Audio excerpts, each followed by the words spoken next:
Canada पर बिल्कुल silent थे मोदी, फिर अचानक मचाया बवंडर। चीन रूस छोड़ो, अमेरिका और यूरोप में छा गया सन्नाटा।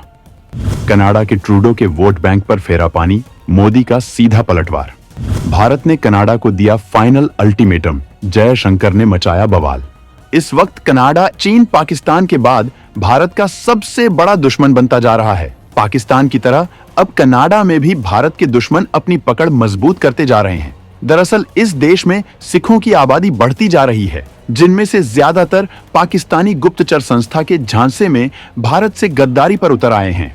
वो भारत के पंजाब राज्य को भारत से अलग करके सिख देश बनाने की नाजायज मांग करते हैं, जबकि अगर सच कहा जाए तो पंजाब का सबसे बड़ा हिस्सा पाकिस्तान के पास है। लेकिन खालिस्तानी आतंकियों को केवल भारत के हिस्से का पंजाब चाहिए, जो कभी नहीं मिल सकता है। कनाडा में सिखों की बढ़ती आबादी यहाँ के राजनेताओं के लिए एक मुफ्त वोट बैंक है। इसी वजह से ट्रूडो जैसे नेता इसका फायदा उठाने से नहीं चूकते हैं और इन सिखों को खुश करने के लिए वो भारत विरोधी एजेंडा चलाते रहते हैं। हालांकि ये बात अलग है कि उनसे अपने देश की कानून व्यवस्था संभाले नहीं जा रही है। हाल में ही कनाडा में खालिस्तानियों ने हिंदू मंदिरों पर हमला किया है, जिस पर मोदी सरकार भयंकर गुस्से में है। पीएम मोदी और विदेश मंत्री जयशंकर ने कनाडा की सरकार पर जमकर हमला बोला है। मतलब जो मोदी अब तक साइलेंट थे, जब वो कनाडा पर वायलेंट हुए तो अमेरिका से लेकर पूरा यूरोप सकते में है।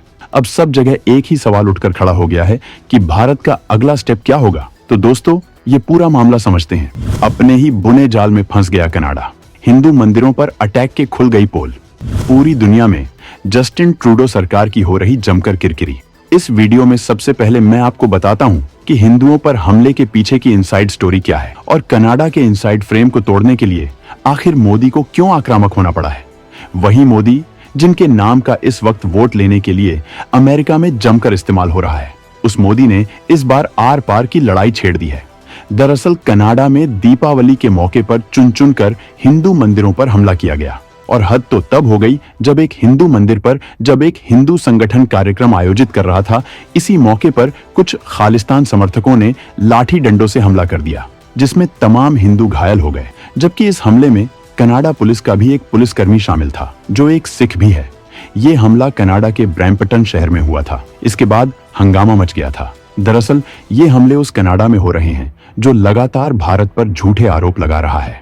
खालिस्तानी आतंकवादी हरदीप सिंह निज्जर की हत्या के लिए कनाडा भारत सरकार को जिम्मेदार बता रही है, जबकि भारत के राजनयिकों पर भी नजर रख रही है, उनकी जासूसी करवा रही है। कनाडा में हिंदुओं पर लगातार हो रहे हमलों से दुनिया भर में कनाडा की भयंकर किरकिरी हो रही है, जबकि भारत भी कनाडा पर आक्रामक हो रहा है। खालिस्तानी आतंकियों का मुद्दा कुछ ऐसा है कि इसके जरिए अमेरिका और पूरा पश्चिम भारत के खिलाफ एकजुट होने की कोशिश कर रहा है। दरअसल पश्चिम को एक मौका चाहिए था जिससे वो भारत को आंख दिखा सके।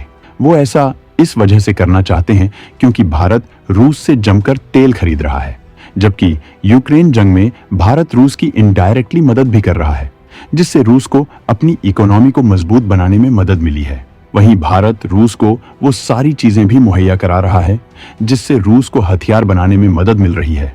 पश्चिमी देशों के प्रतिबंधों के बाद रूस को इन चीजों की सप्लाई नहीं मिल रही थी, जिससे हथियारों का प्रोडक्शन प्रभावित हो रहा था और इससे पश्चिम को उस पर बढ़त मिल सकती थी। लेकिन भारत और रूस इतने करीब हैं कि दोनों ने अंदर ही अंदर करार कर लिया और भारत ने सीक्रेट रास्ते से रूस को सप्लाई शुरू कर दी। इससे भारत को अपनी इकोनॉमी मजबूत करने में मदद मिल रही है, जबकि रूस ऐसा कर पा रहा है क्योंकि उसके पास भारतीय रुपए मौजूद हैं। दरअसल भारत और रूस अपनी मुद्रा में व्यापार करते हैं, इसका फायदा रूस को मिल रहा है। भारत और रूस की इस करीबी से अमेरिका जल उठा है। इसी वजह से एक तरफ तो जानबूझकर करार के बाद भी वो भारत को विमानों के इंजन सप्लाई नहीं कर रहा है, जबकि दूसरी तरफ वो खालिस्तानी आतंकियों का समर्थन कर रहा है। भारत इस रवैये से बेहद गुस्से में था और बस मौके की तलाश में था।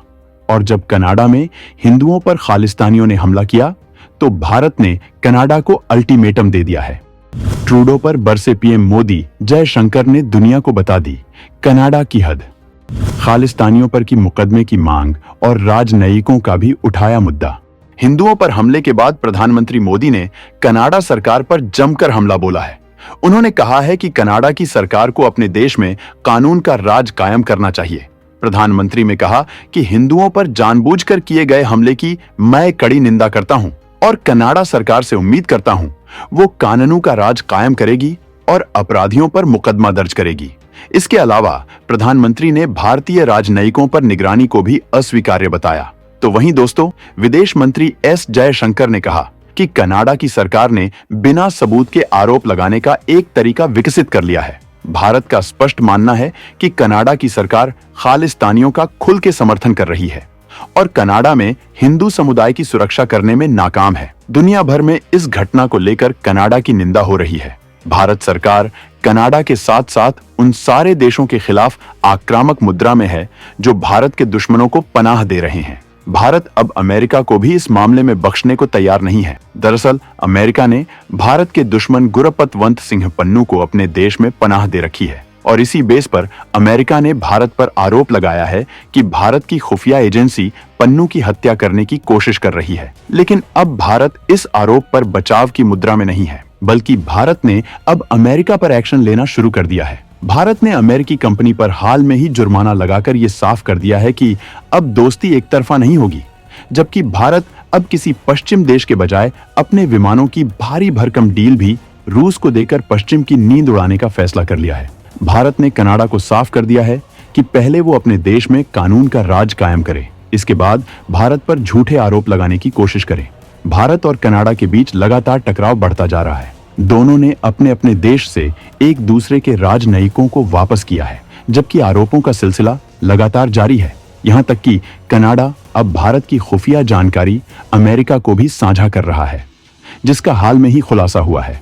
दरअसल भारत और कनाडा के बीच में खुफिया जानकारियां साझा करने का एक समझौता है, जिसके तहत दोनों कुछ जानकारियां साझा करते हैं।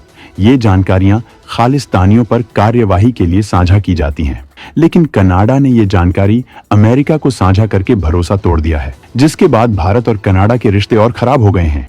लेकिन भारत कनाडा को मजबूती से जवाब दे रहा है और उसकी तगड़ी घेराबंदी भी कर रहा है। भारत के इस रुख से पश्चिम सन्न है, क्योंकि उसे साफ दिख रहा है कि उनके हाथ से अरबों डॉलर की डील खिसक रही है और ये डील उनके जानी दुश्मन रूस को ही मिलने जा रही है। और जिस भारत रूस की दोस्ती को तोड़ने की कोशिश वो लंबे वक्त से कर रहे थे, वो और मजबूत हो रही है। तो दोस्तों, भारत के इस रुख पर आपका क्या कहना है? कमेंट में जरूर बताएं।